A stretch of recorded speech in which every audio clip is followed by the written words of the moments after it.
Ito po si Chis Escudero. Alam nyo naman po mga kababayan na si Chis Escudero po ngayon ay trending po ngayon. Famous po si Chis Escudero mga kababayan. Ano bang nangyari kay Chis? Kasi ganito mga kababayan, meron kasing issue si Chis Escudero na patungkol dito sa kanyang bicameral budget, no, o BICAM 2025 budget na meron daw insertion, no, yung 142 billion. Ang sabi nga ni Chis, hindi lang daw 142 billion, umaabot ito ng 600 billion. Oo. Ngayon mga kababayan, meron pong sinasabi si Chis Escudero na demolition job daw laban sa kanya itong ginagawa ngayon na pagkabulatlat ng bilyon-bilyong insertion, no? So, pork barrel. Yeah? O, bilyon-bilyong pork barrel laban sa kanya. So, demolition job daw ito. At ang nasa likod daw ng propagandang ito na sa demolition job laban sa kanya ay si Saldico. Yeah? So, yun ang sabi. May sound po ako, Ma'am Evelyn Flores. Ang gumawa daw at nasa likod ng demolition job ito or yung propagandang ito or paninira kay Chis Escudero patungkol dito sa bilyon-bilyong pork barrel na flood control, no? Ang mga DDS pa naman ang sinisi nila si PBBM, na kung saan si Chis Escudero naman ang may hawak nito. Hindi naman si PBBM, wala ngang alam si PBBM sa flood control, kaya nga hiningi niya doon sa mamaya, pag-usapan natin yan. So ito po mga kababayan, ipaparinig ko po sa inyo mula sa Bilyonaryo News ang sinabi. May cheese, may ano lang, may cheese. May ads lang po. Sa mga nakakaranas ng ito. Pinangalanan na ni SP Chis Escudero ang posibleng may pakanaong mano ng sinasabi niyang demolition job laban sa kanya. Yan ang agenda report ni Hannah T. Palusot na! Marami nang dinawit! May suspetsya na si SP Chis sa umano'y nasa likod ng demolition job laban sa kanya. Kwenlayo na sila po. Posible raw na si Ako Bicol Party List Representative Zaldico ito. Una nang lumitaw ang isang CCTV footage na bumisita umano si Escudero sa opisina ni House Speaker Martin Romualdez. Nako! Sa exclusive Politico Report, nakita na nga na bumisita doon, halidi pa. Ang palusot, sino daw ang naglabas ng picture?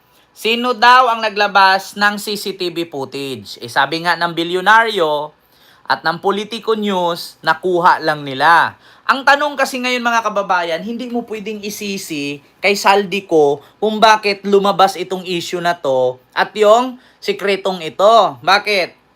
Okay lang naman kung nilabas ito, kasiraan mo. Mag-file ka ng complaint, kasuhan mo si Saldico. Ang problema ngayon mga kababayan, bakit idiin niya doon kay Saldico at hindi niya sagutin kung totoo ba o hindi? At inamin pa nga niya, hindi lang daw ito 142 billion, kundi 600 billion daw. Ang dami mo namang dinadamay, ang dami mong palusot. Bakit hindi mo na lang aminin, oo, totoo yan, paghatian namin yan para sa ikaunlad ng ating ekonomiya at para sa maiwasan yung baha. Hindi, ang dami pang tanggi. Nahuli ka na tatanggi ka pa. Palusot pa more. kasagsagan daw yon ng BICAM. At katunayan, holiday pa ng bumisitang senador. Yan ay para tiyaking maipapalaman daw talaga ang higit 142 billion peso insertion sa 2025 national budget. Tinanggi naman ni Escudero ang akusasyon. Agarang buwelta ng senador sa isang panayam, it's easy to do a 1+1 at foolishness will catch up.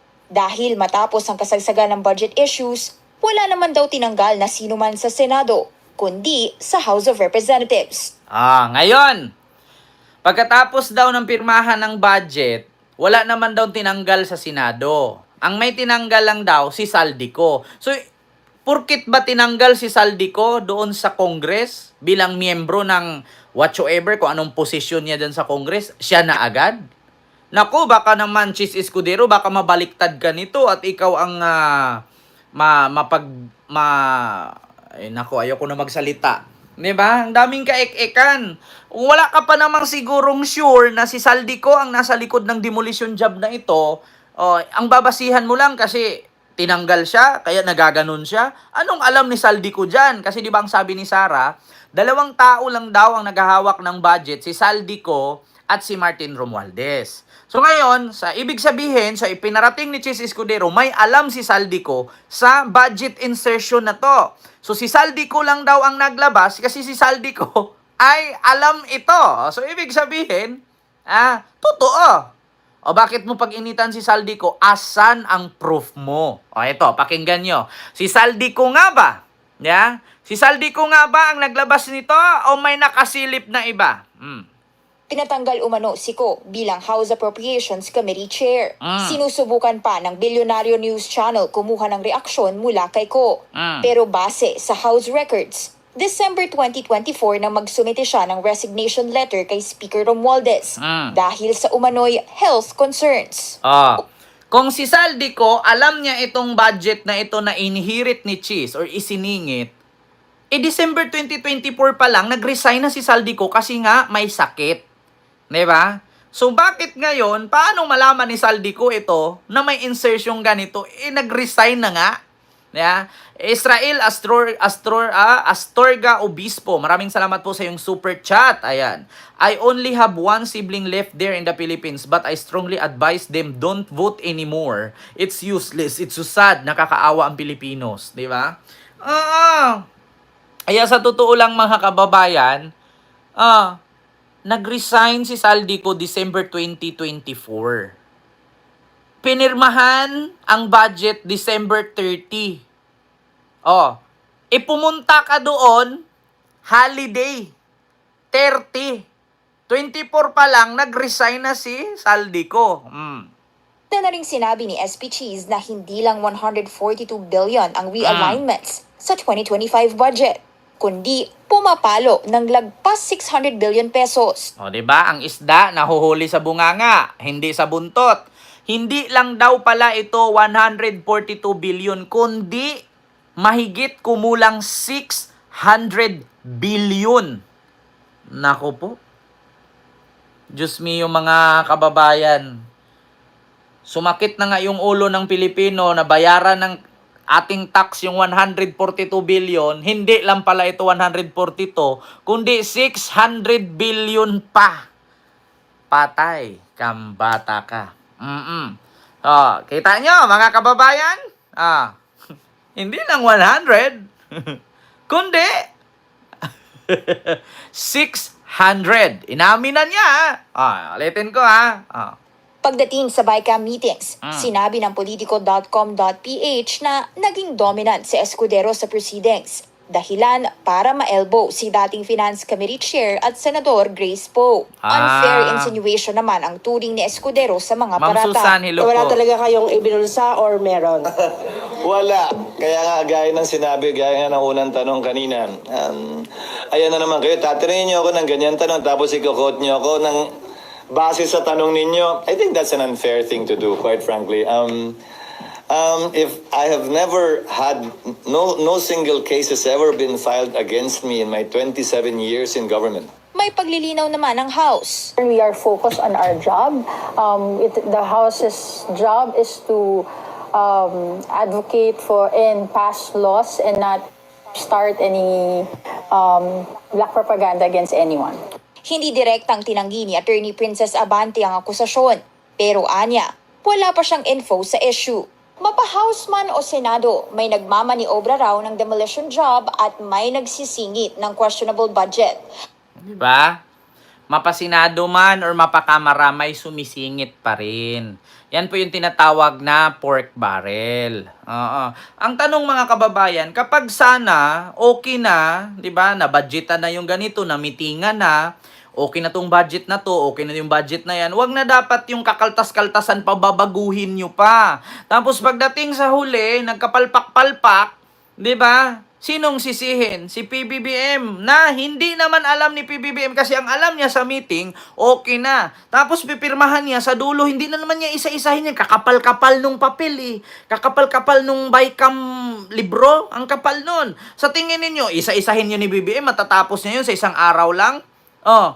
Malamang pagdating nung katapusan nun, pipirma agad yun. Pagpirma niya, tapos. Tapos kapag may mangyari, kapalpakan, katulad niyan, flood control, si PBBM ang sinisi, nang hindi naman alam ni PBBM yan kasi nga sumisingit.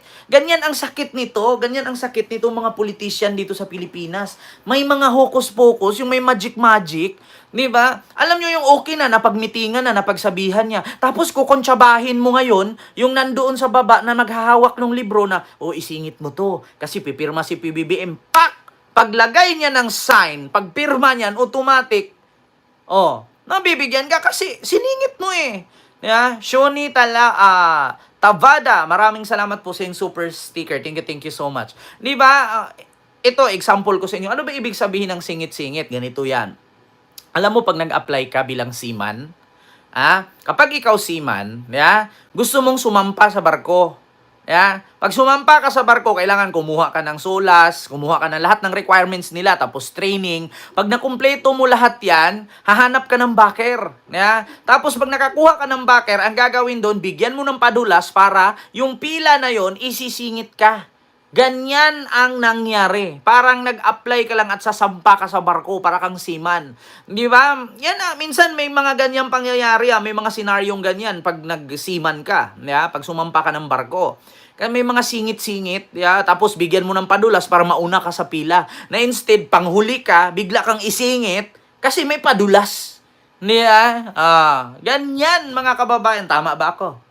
Sino po dyan may mga kamag-anak diyang seaman? Mali po ba ako? Hindi porket graduate ka ng seaman at cum laude ka, pagiging seaman, ay makakasampa ka kaagad. Hindi po. May mga pasingit-singit po sa seaman. May mga padulas-padulas po dyan. Kahit kumpleto ka pa sa papel, kahit kumpleto ka sa trainings, kahit may experience ka dito sa local, kailangan mo pa rin ng padulas dyan. Kasi kung wala kang padulas, hindi ka makasampa. Totoo po yan, Sir Kent. Anak ko po. Di ba, Ma'am Jana Calunya? Totoo yan.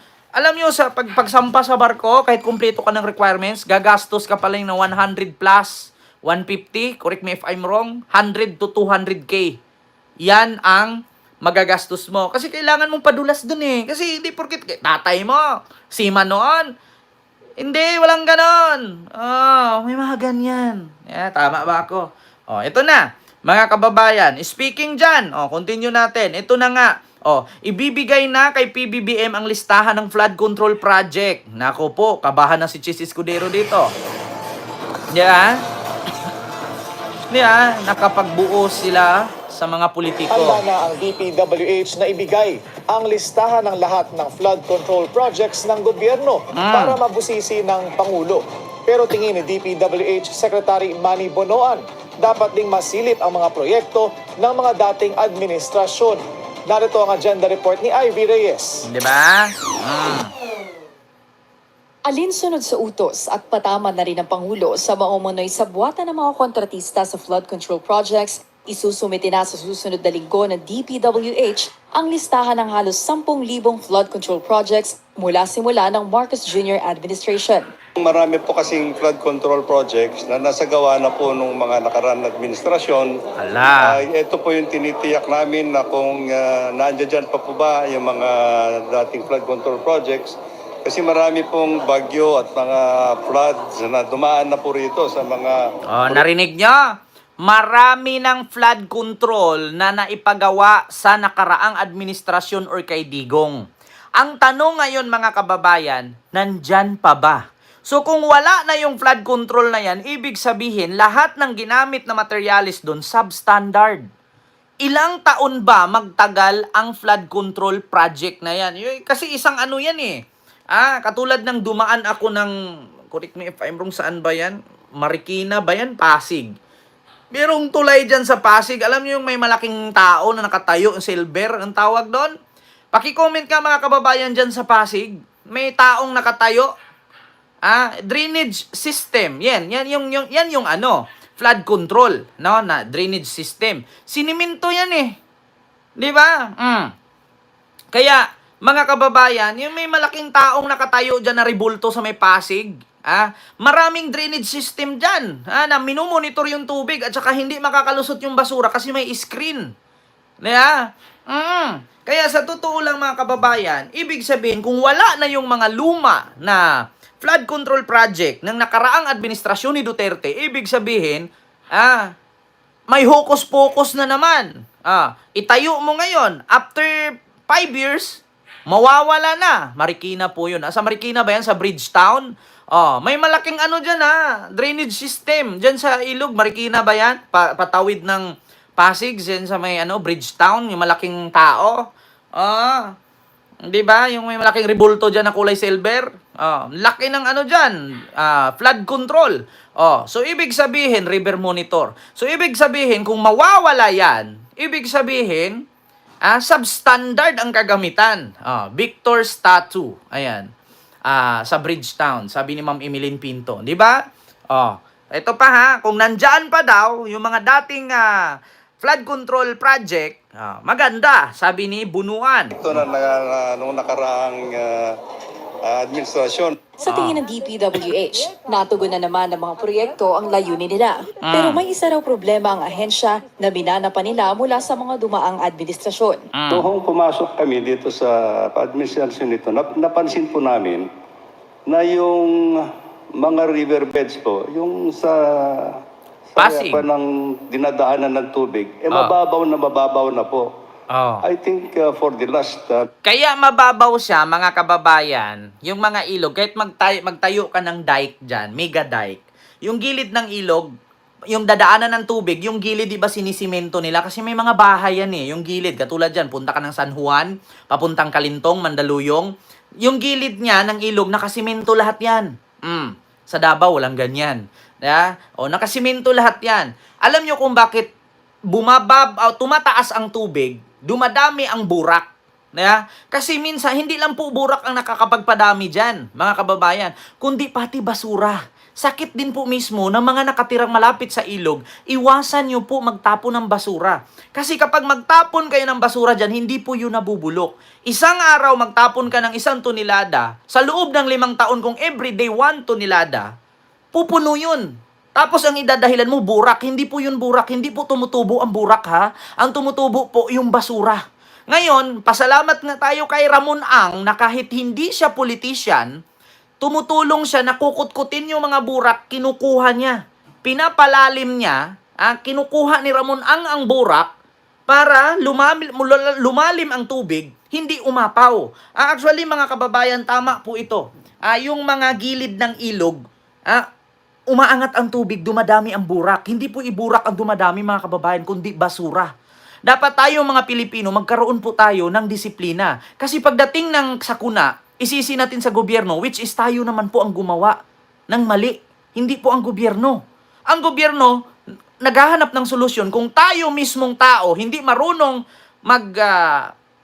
magdisiplina sa sarili, tayo din po ang magmamana ng baha na yan. Bakit ko nasabing si Ramon Ang? Ito po yung project ni Ramon Ang, mga kababayan. Si Ramon Ang, yan po ang project niya. Ilog. Project ni Ramon Ang. Gusto kong iparinig sa inyo. Actually, in-interview po yan ni Katunying. Ang dream ko, matapos ko gawin yung mga kalsada, Manila to Labag, Manila to Matlok, Sorsogon. Sana matutungan ko pa yan ng bridge from Matlok to Aden Leyte. Magtatayo ka ng airport. Ito po ang ginagawa ni Ramon Ang, mga kababayan. Lahat po ng mga basura, lahat po ng putik, sa ilog Pasig o kung saang ilog yan, kinukuha po niya. Hindi po siya tumatakbong politisyan. Ang ginawa po niya, kumuha po siya ng mga machine na backhoe, tapos nakipag-coordinate siya kay PBBM at sa government, natulungan niya na kutkutin yung mga putik, yung mga basura. Kaya nga, big salute sa'yo, Senador tuloy, Don Ramon Ang. Isipin ninyo, ganyan dapat. Ilang beses na nga ang daming nagsabi na tumakbo kang politisyan. Ayaw po niyang tumakbo. Sabi niya, aanhin ko yung tatakbo akong politisyan, may pera naman ako. Kung tatakbo lang din ang pala ako dyan at magnakaw ako, walang mangyari sa akin. Wala sa bukabularyo ko yan.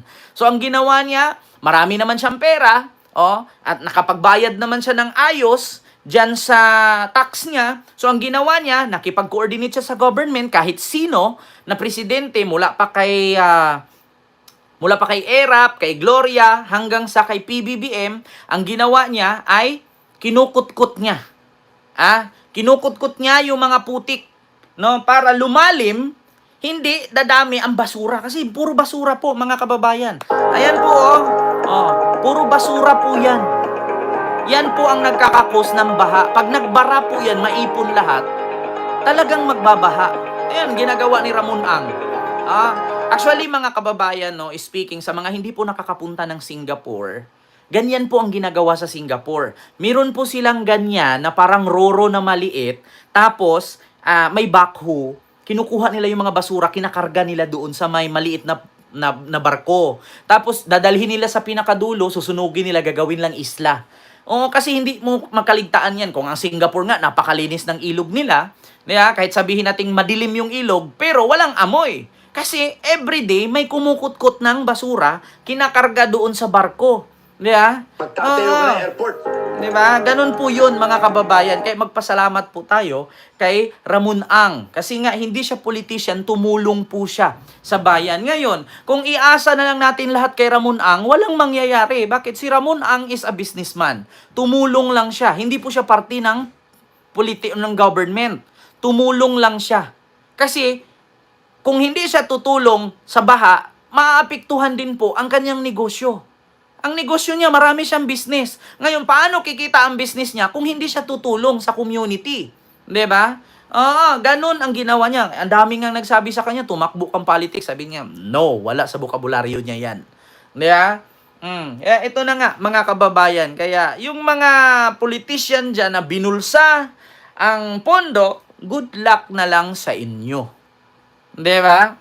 Inuna niya, solusyonan ang problema kaysa sa kikitain niya. Wala naman siyang kikitain kung hindi siya tutulong. Kasi kita nyo naman, saan ba yung mga budiga ni Ramon ang kadalasan nasa Maynila? Ang Maynila, bahain dyan. Kaya, para masolusyonan, di sige, tutulong tayo para lumakas ang negosyo.